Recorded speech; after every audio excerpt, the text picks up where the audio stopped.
Trump అత్యవసర చర్యలతో ప్రపంచమంతా ఒక్కసారి ఉలిక్కిపడింది. ఇరాన్, ఇజ్రాయెల్ యుద్ధం పతాక స్థాయికి చేరుతోందన్నటువంటి అనుమానం వ్యక్తమవుతోంది. ఇజ్రాయెల్, ఇరాన్ మధ్య యుద్ధం తీవ్ర స్థాయికి చేరిన సందర్భంలో పశ్చిమాసియా కల్లోలంగా ఉన్నటువంటి సందర్భంలో ఓ పక్కన ఇరు దేశాలు పరస్పరం క్షిపణి దాడులు కొనసాగిస్తున్న సందర్భంలో అమెరికా అధ్యక్షుడు డొనాల్డ్ ట్రంప్ తన కెనడా పర్యటన కుదించుకున్నారు. ట్రిప్ నుంచి ఆగమేఘాల మీద అమెరికాకి తిరిగి వెళ్లారు. అలాగే వచ్చి రాగానే భద్రతా మండలితో అత్యవసర సమావేశం. ఈ విషయాన్ని వైట్ హౌస్ కూడా అధికారికంగా ప్రకటించడం, G7 ట్రంప్ చర్చలు జరపడం, యూకే ప్రధాని కీర్ స్టార్మర్తో కీలక ఒప్పందం కూడా చేసుకోవడం, మరియు పశ్చిమాసియాలో నెలకొన్న యుద్ధ వాతావరణ నేపథ్యంలో ఈ పర్యటన అర్ధాంతరంగా ముగించుకుని అమెరికా బయలుదేరడం.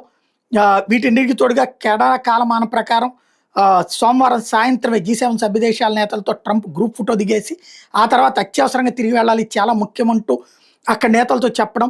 ఫ్రాన్స్ అధ్యక్షుడు మ్యాక్రాన్ స్పందించుతూ ట్రంప్ వెనుదిరగడం సరైన నిర్ణయమే అని చెప్పడం. దీంతో పశ్చిమాసియాలో ఉద్రిక్తతలు చల్లారలేదని, ఇజ్రాయెల్, ఇరాన్ యుద్ధాన్ని ముగించాలని G7 నేతలు వెంటనే పిలుపునిచ్చారు.